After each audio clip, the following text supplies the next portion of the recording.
Hello everyone, आइए क्या बात देख रहे हैं आप। दोस्तों, आज के इस वीडियो में बात करने वाले हैं ऐसी 5 बातें जो किसी भी आईपीओ में अप्लाई करने से पहले आपको पता होनी चाहिए। देखो, नॉर्मली हम लोग आईपीओ में अप्लाई कर देते हैं, लेकिन आईपीओ में अप्लाई करने से पहले अगर आपको ये 5 बातें पता होगी तो आप क्या है प्रॉफिट बना पाओगे। देखो, प्रॉफिट बनाने के लिए हमको कुछ ऐसी बेसिक डिटेल पता होनी चाहिए जिसके थ्रू हम ये समझ सकें कि आईपीओ को प्रॉफिट देगा या लॉस देगा। तो इन सारी चीजों समझने के लिए आपको देखना होगा इस पूरे वीडियो को। चलिए स्टार्ट करते हैं। तो देखो, सबसे पहली बात क्या आती है। देखो, जिस कंपनी का आईपीओ आ रहा है तो पहली चीज आपको ये ध्यान रखना है कि भाई वो क्या कारोबार करती है, उसका एक्चुअली बिजनेस है क्या, उसका जो भी बिजनेस है क्या उसकी सिर्फ प्रेजेंट टाइम पर डिमांड है या फ्यूचर में भी डिमांड रहेगी। अगर देखो प्रेजेंट टाइम पर आपको लगता है कि भाई डिमांड सिर्फ प्रेजेंट टाइम पर है, उसकी फ्यूचर में डिमांड बहुत खत्म हो जाएगी, तो भाई तुमको सिर्फ लिस्टिंग गेन के लिए अप्लाई करना चाहिए। अगर तुमको लगता है कि भाई फ्यूचर में डिमांड और भी ज्यादा रहेगी तो तुमको क्या करना चाहिए, तो तुमको लॉन्ग टर्म के लिए भी तुम अप्लाई कर सकते हो। नॉर्मली लोगों का विजन तो यही होता है कि भाई आईपीओ में लिस्टिंग गेन लो और आगे निकलो, लेकिन कुछ लोगों का विजन होता है लॉन्ग टर्म वाला। जैसे मैं आपको एक एग्जांपल देता हूं। जैसे अभी आईपीओ आया था कुछ ही दिन पहले इरडा का। तो जो इरडा का आईपीओ आया था तो उसमें लोगों को लिस्टिंग गेन बहुत अच्छा हुआ। जब लिस्टिंग गेन अच्छा हुआ, लेकिन कुछ लोगों ने इस चीज को नहीं समझा कि भाई उसकी डिमांड क्या है। जो रिन्यूएबल एनर्जी है उसकी डिमांड इन फ्यूचर भी है, और जो उसकी डिमांड इन फ्यूचर भी है, और उसका अभी क्या है, हम लोगों को इंडिया में क्या कहीं ना कहीं ग्रोथ करना है। और जब ग्रोथ होने वाली है तो इसका मतलब है कि जो भी कंपनीज इससे रिलेटेड होगी वहां ग्रोथ के चांसेस बहुत ज्यादा होंगे। और यही एडा के साथ हुआ। एडा का शेयर बहुत तेजी के साथ ऊपर भागा और आज भी भाग रहा है। तो कहने का मतलब है अगर प्रॉफिट बनाना है तो सोच बदलनी होगी। अगर सोच बदलेंगे तो कहीं ना कहीं हम प्रॉफिट क्या है बना पाएंगे। तो एक चीज ये ध्यान रखिए, आईपीओ में आप लिस्टिंग के लिए भी अप्लाई कर सकते हो और लॉन्ग टर्म के लिए भी अप्लाई कर सकते हो, ये आपके ऊपर डिपेंड करेगा।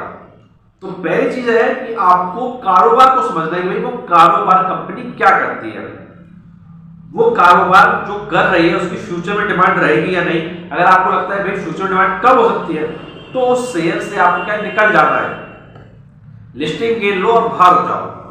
अगर आपको लगता है कि फ्यूचर में बहुत ज्यादा डिमांड होगी तो उसमें बने रहो, क्योंकि पैसा बहुत ज्यादा बनने वाला है। तो पहली चीज तो आप समझ गए हो। अब वो दूसरी चीज होती है, जब आईपीओ आता है तो उसमें 2 चीजें होती हैं। एक तो होता है आपका फ्रेश इशू, एक होता है ओएफएस। अब देखो, आपको ये देखना है कि भाई पूरा का पूरा आईपीओ जो पैसा वो फ्रेश इशू में रहेगा या ओएफएस में रहेगा, या फिर आपका क्या है कुछ पार्ट फ्रेश इशू का और कुछ पार्ट आपका ओएफएस का है। अगर आपका पैसा फ्रेश इशू का है तो आपको यह देखना है कि भाई जो कंपनी पैसा आपका खर्च करने वाली है वो किस काम पे खर्चा करेगी, कारोबार को बढ़ाएगी या अपने कर्जे को कम करेगी। भाई 2 चीजें होती है ना। अगर मान लो मेरे पास बहुत सारा पैसा तो मैं क्या करूंगा, या तो अपने कारोबार को बढ़ाऊंगा आगे जाके, या फिर अपने कारोबार में जो मैंने कर्ज है तो उसको क्या चुका दूंगा। तो ये आपको देखना है कि भाई कंपनी का ऑब्जेक्टिव क्या है, कंपनी करना क्या चाहती है, अपने कारोबार को बढ़ाना चाहती है या फिर वो अपना कर्ज उतारना चाहती है।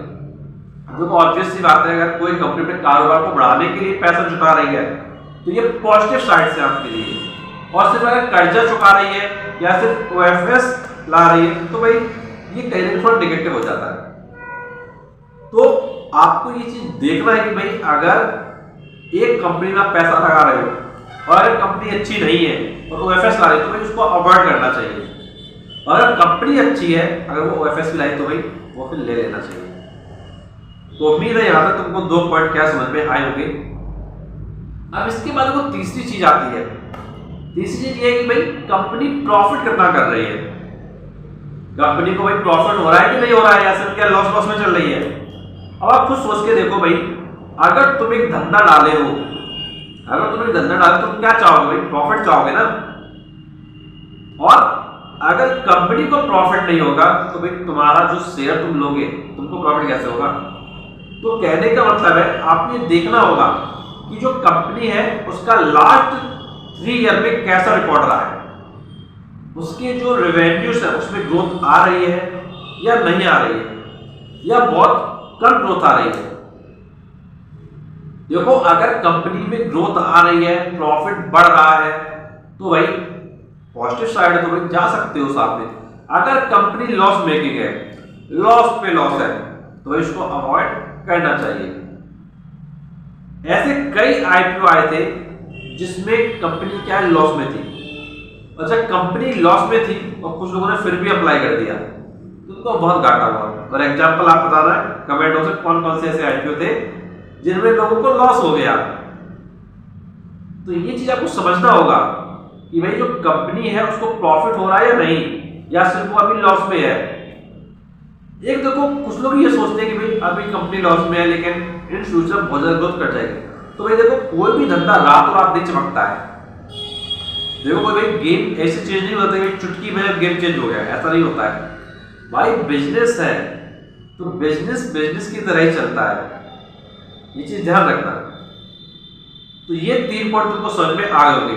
अब देखो चौथा पॉइंट ये आता है कि भाई तुमको ये देखना है मार्केट में उसकी डिमांड कैसी है। आईपीओ अच्छी डिमांड है या बेकार डिमांड है, बहुत बड़ी डिमांड है। अगर डिमांड बहुत कम है तो भाई बचो अप्लाई करने से पहले। अगर डिमांड बहुत ज्यादा है आईपीओ की तो पैसा लगाओ, रिटेल में लगाओ। रिटेल से ज्यादा पैसा हो तो भाई एचएनआई में लगाओ। एचएनआई में अगर बड़ी वाली एप्लीकेशन है बिग एचएनआई तो उसको लगा दो। कहने का मतलब है अगर तुमको पता है कि भाई डिमांड बहुत ज्यादा है, बहुत ज्यादा सब्सक्रिप्शन आने वाला है, तो कहीं ना कहीं तुम भी लगा सकते हो। अगर तुम्हारी किस्मत चमक गई तो पैसे पैसा होगा। तो कहने का मतलब यही है कि भाई आपको डिमांड देखो। डिमांड कैसे देखते हैं? जीएमपी के बेसिस पर कि भाई जीएमपी कितना जा रहा है, जीएमपी कम है या ज्यादा है। तो जीएमपी वैसे अनऑफिशियल मार्केट का डेटा जरूर होता है, लेकिन नॉर्मली ये देखा जाता है कि भाई जीएमपी के नियर अबाउट क्या लिस्टिंग हो जाती है, थोड़ा बहुत कम भी हो जाती है 10-15%, 20%। लेकिन जीएमपी एक एक्चुअल डेटा तो नहीं होता, बट ये कि जीएमपी जब ज्यादा होता है तो लिस्टिंग गेन के चांसेस क्या है उतने ही ज्यादा होते हैं। तो कोशिश करिए कि भाई जीएमपी को जरूर देखें कि भाई जीएमपी कैसा जा रहा है। अगर आप जीएमपी को देखेंगे तो कहीं ना कहीं ये आप समझ पाएंगे कि भाई आपको प्रॉफिट बनेगा या नहीं बनेगा। और देखो लास्ट पॉइंट जो आपको ध्यान रखना है वो है अगर आप एक ऐसे इन्वेस्टर हो जिसको रिस्क ज्यादा नहीं लेना है, जो रिस्क लेने से डरता है, तो उसके लिए यह है कि भाई वो क्या करे, सब्सक्रिप्शन स्टेटस चेक करे। डे 1 पे कितना सब्सक्रिप्शन हुआ, डे 2 पे कितना सब्सक्रिप्शन हुआ, और लास्ट डे पे फिर वो क्या करे, अप्लाई करे अपनी समझ के अकॉर्डिंग। अगर सब्सक्रिप्शन ज्यादा हो रहा है तो भी अप्लाई कर देना, कम हो रहा तो भी अप्लाई मत करना। और ये 5 पॉइंट ऐसे हैं जो आपको पता होने चाहिए। लेकिन लोग क्या करते हैं, आईपीओ आया जीएमपी देखो अप्लाई कर डाला। एक चीज ये भी सोचो, अगर इन केस मार्केट नीचे गिर गया, क्योंकि आपको पता होना चाहिए कि जब आईपीओ आते हैं तो मार्केट क्या है, बुल रन में होता है। और जब मार्केट बुल रन में होता है और अगर आपने जिस आईपीओ में अप्लाई किया था और इन केस बुल रन चला गया उसी समय, तो आप फंस जाओगे। क्योंकि अगर आपको आईपीओ मिल गया तो आप फंस जाओगे, कुछ समस्या में रहोगे। तो इसलिए ये चीज समझनी होगी कि भाई हमको कहाँ पैसा इन्वेस्ट करना है, कैसे करना है और क्यों करना है। क्योंकि आप ये चीज नहीं समझेंगे, उसमें आप इन्वेस्ट करेंगे तो फिर एक दिन आप क्या है, लफड़े में पड़ जाएंगे। देखो पैसा जो भी लोग कमाते हैं, चाहे कम कमाते हो चाहे ज्यादा कमाते हो, पैसा सबकी मेहनत का होता है और वो पैसा बेकार नहीं जाना चाहिए। चीज समझना चाहिए। तो इसलिए मैं बस यही कहूंगा कि नॉलेज को रखिए और नॉलेज ही तुमको शेयर मार्केट में सक्सेस प्रोवाइड करेगी। और इसका कोई दूसरा शॉर्टकट नहीं है। एक शॉर्टकट सिर्फ यही कि नॉलेज जितना ज्यादा होगा उतना ही चीजें आप समझ लोगे और अच्छे से कर पाओगे। और इसी को लेके हमारी प्लेलिस्ट चल रही है। प्लेलिस्ट का नाम है शेयर मार्केट, और दूसरी प्लेलिस्ट का नाम है फाइनेंशियल अवेयरनेस।